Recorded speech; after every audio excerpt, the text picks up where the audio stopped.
चलो स्टार्ट करते हैं। पॉवर्टी पॉवर्टी होता क्या है? पॉवर्टी पॉवर्टी वो होता है unable to fulfil basic needs. Unable to full basic needs को बोलते हैं पॉवर्टी बोलते हैं। दो तरह का होता है, एब्सोल्यूट और रिलेटिव। एब्सोल्यूट मतलब क्या होता है? Aggregate value based on basic and minimum quality of commodity, ठीक है। बेसिक और फिर मिनिमम क्वालिटी ऑफ कमोडिटी के आधार पर। रिलेटिव क्या होता है कि एक दूसरे के आधार पर, ठीक है। इनकम कंजप्शन डिस्ट्रीब्यूशन इशूड, ठीक है। एब्सोल्यूट देखो, एब्सोल्यूट क्या होता है तुमको? Aggregate value based on basic and minimum quality of commodities होता है। रिलेटिव रिलेटिव क्या होता है तुमको? इनकम कंजप्शन डिस्ट्रीब्यूशन, इनकम या फिर कंजप्शन डिस्ट्रीब्यूशन का यूज करते हैं। क्वारंटाइल ऐसे करता है average in consideration of 20% rich upon 20%। फिर से सुनो, एवरेज इनकम ऑफ रिचेस्ट 20% पर इनकम, ये हो गया, ठीक है। अभी देखो पॉवर्टी एस्टिमेशन। पॉवर्टी एस्टिमेशन सबसे पहले स्टार्ट किसने किया था? दादा भाई नरजी ने पॉवर्टी एंड अनब्रिटिश इंडिया में सबसे पहले स्टार्ट किया था, ठीक है। इसके बाद हुआ था दांदेकर एंड नाराभाई पटेल। दांदेकर ने क्या होता है? मिनिमम न्यूट्रिशन पे बात किया था, 2250 कैलोरी पर डे। ठीक है सुनो, दांदेकर और नीलकंठा भाई से मिनिमम न्यूट्रिशन पे बात किया था, 2250 कैटेगरी कैलोरी पर डे के हिसाब पे, ठीक है। इस पर प्लानिंग कमीशन है। प्लानिंग मतलब कम्युनिटी एक्सपर्ट भी क्या? पी से प्लानिंग, प्लानिंग मतलब पॉवर्टी लाइन कॉन्सेप्ट इसने दिया था। पॉवर्टी लाइन कॉन्सेप्ट इसने दिया था, ठीक है। अब आता है तुमको अलाग कमिटी। अलाग कमिटी, वाई के अलाग इसको बोलते हैं, वाई के अलाग। इसने क्या है? Household per capita inception consumption expenditure basis as first poverty line, ठीक है। Household per capita consumption expenditure को इसने फर्स्ट पॉवर्टी लाइन यूज किया, ठीक है। रूरल में 2100 था और अर्बन में 24, सॉरी रूरल में 2400, अर्बन में 2100। ऐसा क्यों? ज़्यादा क्यों उसका? क्योंकि रूरल में काम ज़्यादा करना पड़ता है, ठीक है। याद है 2400 2100, ठीक है। प्लस माइनस 150 मान सकते हैं, प्लस माइनस 150 जो भी हो, ठीक है। अभी देखो लकड़ा वाला कॉन्सेप्ट, लकड़ा वाला 1993 में आया था। इसका क्या है कि use CPI I L, CPI I L लकड़ी है तो लकड़ी का लाइन होता है, तो CPI L I L use करते हो और सीपीआई ए एल, ठीक है। फिर सुनो, ईयर क्या है?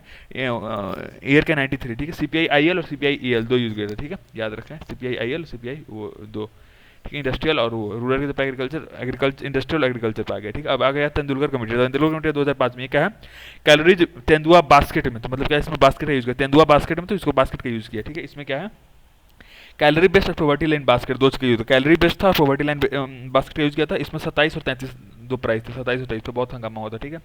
रंगराजन कमेटी, रंगराजन कमेटी क्या है? रंगराजन कमेटी वही सेमी चीज लगभग लगभग, ठीक है। 33 और 47 देख लो, ठीक है। Reserve bank of India, sorry world bank, ये रिजर्व बैंक ऑफ इंडिया ज्यादा है नहीं। वर्ल्ड बैंक रिपोर्ट देखो, वर्ल्ड बैंक में डॉलर 1.9, डॉलर 1.9 की बात हो। एशियन डेवलपमेंट बैंक, ये क्या है? Deputy lieutenant Rwanda, deputy lieutenant of Rwanda ने इसको किया था, ठीक है। डिप्टी लेफ्टिनेंट रवांडा देख लो इसमें, ठीक है। हो गया खत्म। अभी देखिए बैंकिंग सिस्टम की बात करते हैं। सबसे पहले प्री इंडिया था, सेकेंड फेज, थर्ड फेज, ठीक है। प्री इंडिया में याद रखो, प्री इंडिया में एक चीज़ है कि 1770 में बैंक ऑफ हिंदुस्तान आया था। बैंक ऑफ हिंदुस्तान आया था कलकत्ता में, मतलब 1770 में बैंक ऑफ हिंदुस्तान आया कलकत्ता में। 1936 में क्या हुआ? आरबीआई बना। हाँ, बैंक 1770 में बैंक ऑफ हिंदुस्तान आ गया कलकत्ता में। 1936 में तुमको क्या आ गया? आरबीआई आ गया। आरबीआई और recommendation of Hilton young commission, ये इंपॉर्टेंट है, हिल्टन यंग कमीशन बेस पे आया 1936 में, ठीक है। मतलब ऐसे देखो कि दो छक्के फिर पंचे, 36 फिर 55, ठीक है। 55 में क्या? इंपेरियल बैंक वाज फॉर्म्ड और merger of bank which later named at SBI. Imperial Bank बना जो कि क्या बना? एसबीआई, ठीक है। सेकेंड फेज क्या है? 1949 में आरबीआई को नेशनलाइज कर दिया गया। आरबीआई नेशनलाइज कर दिया गया। 1975 में क्या? नरसिम्हम कमेटी बना और Gandhi ji birthday form regional rural banks. फिर से सुनो, 1975 में नरसिम्हम कमेटी बना जो कि गांधी जी के कमेंडेशन पे फॉर्म रीजनल रूरल बैंक, ठीक है। स्पेशलाइज सेक्टर बैंक कौन कौन से? नबार्ड और सीडबी हो गया। नेशनलाइज स्पेशलाइज सेक्टर कौन सा होगा? फिर से सुनो, सेकेंड फेज में क्या? 1949 में तुमको आरबीआई को तुमने नेशनलाइज करते, 1949 में आरबीआई नेशनलाइज हो गया। 1975 में क्या? नरसिम्हम कमेटी बना जो कि गांधी जी के बर्थडे पे फॉर्म रीजनल रूरल बैंक्स बनाए। अब एक बार और देखिए, स्पेशलाइज सेक्टर बैंक कौन कौन सा? नबार्ड और सीडबी होता है, ठीक है। नबार्ड और सीडबी, ठीक है। नरसिम्हम कमेटी बना, ये देखो नबार्ड और सीडबी स्पेशलाइज बैंक है, ठीक है। अब ये देखो थर्ड फेज में क्या हुआ तुमको?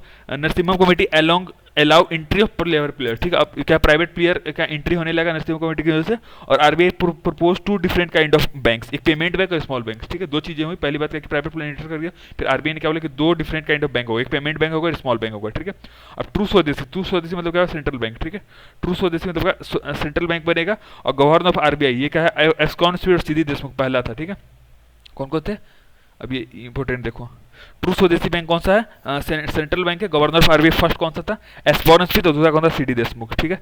अब नेशनलाइजेशन क्या होता है? Some sectors were lagging and money lenders exploited poor masses, ठीक है। नेशनलाइजेशन क्यों किया गया? चलो ठीक है। अच्छा, नेशनलाइजेशन क्यों किया गया? नेशनलाइजेशन इसलिए किया गया क्योंकि कुछ सेक्टर लैग करते और मनी लेंडर एक्सप्लॉइट करते पुअर मासेस, इसलिए किया गया, ठीक है। ये समझ गए नेशनलाइजेशन। अब अब ये देखो, मनी मार्केट में क्या है? तुमको ये ध्यान से रखो, ध्यान से सुनो। हाँ, मनी मार्केट, मनी मार्केट में क्या है, सम मनी मार्केट दो तरह का होता है, अनऑर्गेनाइज और ऑर्गेनाइज, ठीक है। मनी मार्केट कौन से होते हैं, दो तरह का, ऑर्गेनाइज और अनऑर्गेनाइज और ऑर्गेनाइज। ऑर्गेनाइज में दो तरह के होते हैं, बैंकिंग और सब मार्केट। बैंकिंग और सब मार्केट होता है, ये सब डायग्राम बना नहीं है, हाँ ठीक हो।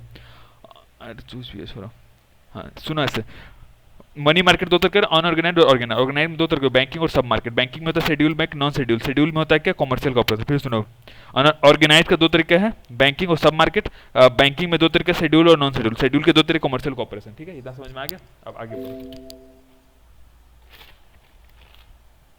अब ये देखो, शेड्यूल्ड क्या होता है, शेड्यूल होता है लिस्टेड एंड सेकेंड शेड्यूल।